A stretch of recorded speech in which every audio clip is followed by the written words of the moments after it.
Assalamualaikum. Waalaikumsalam, Bu. Salam, Bu. Kelas D ya. Ya, NIM 384. Endi Belian. Endi. ya, Bu. Halo. Ya, Kemarin kamu halo. nggak masuk ya? Kamu Ya, kemarin nggak masuk ya? Hah? ya, Bu. Kamu sudah ikut simulasi 1 dan 2 apa belum, Endi? Udah, Bu. Sama satu kelompok sama Sopo, Endi? Ini sama kelompok ini juga. Sama ya, formasinya ya? Ya, Oke. Endi. Kemudian NIM-nya 390 Muhammad Zaki. Iya, Bu. Ferdian NIM-mu berapa, Ferdian? 395, Bu. Oh, 395. Oke. Silakan langsung, waktunya cuma 5 menit. Silakan.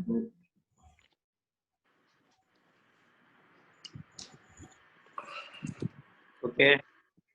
Kita mulai. Bismillahirrahmanirrahim. Assalamualaikum warahmatullahi wabarakatuh. Waalaikumsalam warahmatullahi wabarakatuh. Sebelumnya saya akan memperkenalkan diri saya. Saya Muhammad Zaki selaku mediator. Saya tidak berpihak ke siapapun dan saya bersikap netral. Sebelumnya saya ingin mengetahui siapa sebagai penggugat dan siapa sebagai tergugat. Dimulai dari Bapak Parto.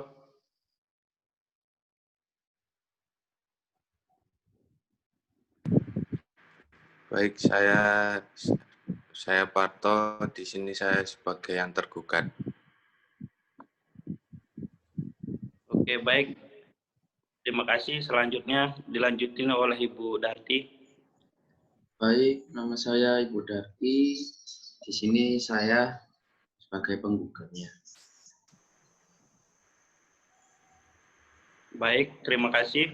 Selanjutnya, saya di sini akan membacakan tata tertib yang ada pada mediasi kali ini.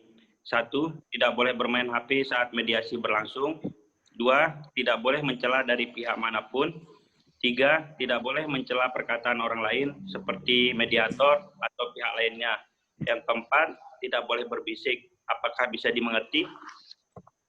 Ya, bisa. Baik, kemudian saya akan menjelaskan pengertian mediasi itu apa. Jadi mediasi adalah jalan yang wajib ditempuh oleh pihak yang berperkara seperti sengketa yang saat ini sedang berlangsung, yaitu sengketa harta bersama, sesuai dengan penetapan Perma nomor 1 tahun 2016. Bisa dimengerti? Bisa, Ya, Pak? bisa. Saya di sini sebagai moderator ingin mendengarkan duduk perkara yang ada pada masalah Bapak Parto dan Ibu Darti. Untuk itu saya berikan kesempatan dimulai dari Ibu Darti terlebih dahulu. Silakan disampaikan apa yang ingin disampaikan terkait hal-hal mediasi. Untuk itu saya persilahkan.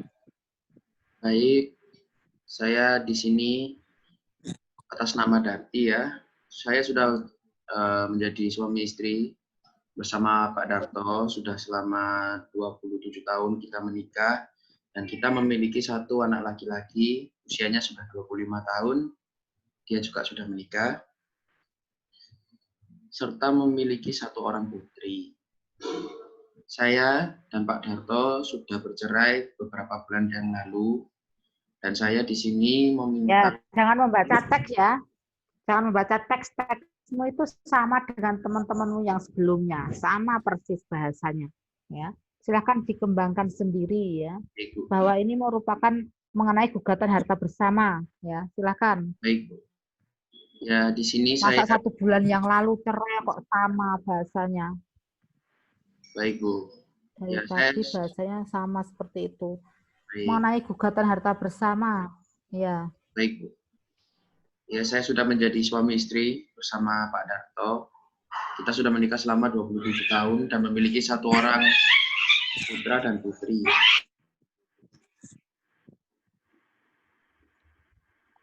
Nah, saya bercerai dari Pak Darto 1 tahun yang lalu. Di sini saya menggugat Bapak Darto dikarenakan saya meminta hak saya sebagai istri, yaitu saya meminta harta gonogini, karena kan selama kita menikah kita memiliki harta bersama. Beberapa di antaranya yaitu tanah, rumah, dan kendaraan. Begitu, Bapak. Baik, terima kasih. Dari Bapak Parto, saya berikan kesempatan. Silakan apa yang ingin disampaikan. Baik, terima kasih sebelumnya Bapak Mediator. Saya sebagai suami, sebelumnya saya mau minta maaf terlebih dahulu karena di sini ada kesalahpahaman. Karena semua harta gonogini yang sudah 27 tahun ini kita dapatkan akan segera saya bagikan. Namun pembagiannya dibagi rata, mulai dari suami, istri, dan 2 orang anak. Mungkin begitu Bapak Mediator. Baik, terima kasih Bapak Parto. Baru saja Bapak Parto mengungkapkan bahwa ada kesalahpahaman. Mungkin dari Ibu Darti bisa menanggapi dari pernyataan Bapak Parto. Ya, begini, bukannya kesalahpahamannya. Saya di sini cuma menuntut untuk diberikan secepatnya. Dikarenakan saya juga sudah berpisah kurang lebih 1 tahun yang lalu. Harusnya untuk pembagian harta gonogini sudah dilakukan segera setelah dilakukannya perceraian. Gitu, Bapak. Baik, mungkin ada lanjutan pernyataan dari Bapak Parto sendiri. Untuk itu saya persilakan. Ya Pak, mohon maaf sebelumnya karena harta benda yang bergerak dan tidak bergerak ini lumayan sangat banyak ya Pak ya. Mungkin untuk penjualannya sedikit terhambat karena mulai dari negosiasi dan mencari orang untuk membelinya itu yang sangat susah. Makanya masih bertahap dan untuk pembagiannya nanti diperkirakan dibagi untuk orang 4 tadi. Mungkin begitu, Pak. Baik, dari Bapak Parto sendiri menginginkan waktu untuk menjual hartanya, kemudian akan dibagi menjadi 4. Bentar. Mediator, ya, Ibu. mediator di sini harus meluruskan ya, sampaikan mengenai aturan hukum mengenai harta bersama, ya, bahwa harta bersama itu adalah haknya suami istri, mantan suami istri, ya. Teks ini sama dengan kelompok sebelumnya, dari titik komanya itu sama, ya, itu. Nggak tahu sumbernya ini satu, siapa yang membuat kata-kata ini ya, sampai kemudian terjadi perceraian 1 bulan yang lalu ya, ini sama ya. Kemudian yang namanya dibagi 4 itu dibagi 4 sama siapa? Tidak ada. Yang namanya harta bersama itu adalah hak suami istri, hak mantan suami istri, bekas suami istri itu ya, berhak itu. Jadi aturannya itu di situ ya. Ini mediator yang harus tahu gitu ya. Yang kemudian karena sudah menempuh hukum acara peradilan agama kan ini kan, sudah pada menempuh mata kuliah itu kan gitu. Yang namanya harta bersama itu adalah haknya suami istri ya. Tidak ada ceritanya dibagi 4, nggak tahu dibagi 4 itu dibagi sama siapa ya. Gitu ya. Yang namanya harta bersama itu haknya suami sama istri, mantan suami atau bekas suami, bekas istri kan gitu kan ya. Itu. Kemudian kalau mau diberikan kepada anak bukan dari harta bersama, tapi namanya hibah ya. Itu. Jadi aturan hukumnya sudah lain lagi gitu ya. Tetap itu dari orang tuanya, dari bapak ibunya kan gitu. Kemudian mau dihibahkan kepada anak kan begitu. Itu boleh, tapi namanya hibah, bukan mendapat harta bagian dari harta bersama kan begitu ya. Itu harus didudukkan dulu ya gitu ya. Itu mediator harus menunjukkan itu dulu bahwa aturannya harta bersama itu adalah haknya mantan suami, haknya mantan istri kan begitu. Karena harta itu diperoleh selama perkawinan berlangsung. Lah kemudian kalau urusannya mau diberikan hibah kepada anak itu silahkan. Tapi sepakati dulu ini harta bersamanya apa aja yang diinginkan oleh para pihak ini. Penggugat pengen yang apa, dirinci. Tergugat pengen yang apa, terus bagaimana, terus yang dihibahkan tuh yang mana kepada anak.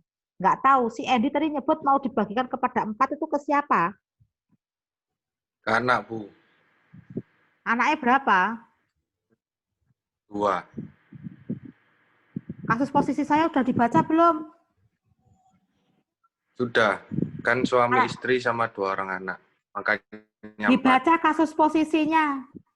Dibaca kasus posisi dari saya. Ya, Anaknya 1 atau 2? 1, Bu. Tuh, anaknya 1. Makanya saya nggak tahu Anda itu dapat teks itu dari mana. Sudah saya beri kasus posisi, yang jadi pegangan itu adalah kasus posisi itu. Bukan teks bahasa yang Anda dapat, nggak tahu dapatnya dari mana. Karena kelas G tadi sudah bahasanya sama. Saya itu dengar dari kelompok 1 sampai kelompok ke-4 atau ke-5 itu bahasanya sama. Saya cut itu, nggak boleh. Yang namanya mediasi itu bisa bervariasi ya. Tidak hanya menggunakan teks satu orang, bahasanya sama, titik komanya sama ya, bahwa telah terjadi gugatan sebelumnya loh. Dia enggak boleh itu, ya gila aja ya. Gila kalau ngajukan gugatan ya, gugatan apa namanya ya, gugatan harta bersama itu kemudian ajukan lagi gugatan harta bersama itu enggak boleh, enggak bisa ya. Jadi gugatan harta bersama itu, ini kan diajukan gugatan harta bersama, sebelumnya belum pernah ada namanya gugatan, belum gitu loh. Gugatannya namanya perceraian, perceraiannya itu sudah inkrah gitu loh. Tapi kalau dicampur gugatan cerai dengan harta bersama itu enggak boleh gitu, harus dipisah ya, antara cerai dengan harta bersama itu harus dipisah, nggak boleh dicampur ya. Nah, kelas yang tadi juga begitu, menyinggung telah mengajukan gugatan harta bersama sebelumnya juga belum, wong ini baru mau ngajukan no. Terus habis itu dilakukan mediasi dulu kan gitu ya, nggak bisa gitu loh ya. Jadi nggak boleh gitu loh ngajukan gugatan itu harta bersama, tapi sebelumnya telah diajukan gugatan harta bersama. Lu gimana? Belum gitu. Jadi ini baru sekali ini ngajukan gugatan. Makanya dibaca kasus posisinya. Belum baca kasus posisi sudah dapat share-sharean dari temenmu, teksnya sama, tinggal baca aja. Kan ya, Anda nggak ngerti kasus posisinya gitu. Bahkan anaknya berapa aja nggak ngerti kan gitu. Karena sumbernya ada dalam kasus posisi itu gitu loh ya. Gitu ya. Jadi kalau Anda nggak baca kasus posisi, impossible ya. Impossible, nggak bisa gitu loh. Tanpa Anda baca kasus posisi yang sudah saya berikan itu kan gitu. Kemudian Anda tinggal baca, punya temenmu nggak tahu, saya tanya tadi kelas yang lain, dapat teks ini dari mana? Dari anak-anak Bu. Nggak mau jawab dia dari siapa. Dari anak-anak Bu, sumbernya dari anak-anak gitu. Sama, titik komanya bahasanya itu sama gitu loh. Lah masa satu orang dengan orang yang lainnya tuh bahasanya bisa sama kan? Ya kan nggak mungkin kan gitu loh ya. Gitu ya. Itu evaluasi dari saya, mediator itu harus menyampaikan mengenai aturan harta bersama gitu loh. Nggak bisa kemudian mau dibagi 4 itu disampaikan ya. 4 dengan siapa? Wong anaknya cuma 1 kan gitu kan ya. Makanya baca kasus posisi ya. Jangan kemudian asal kopas punya teman gitu ya. Begitu ya. Terima kasih. Assalamualaikum warahmatullahi wabarakatuh. Salam. Alhamdulillah.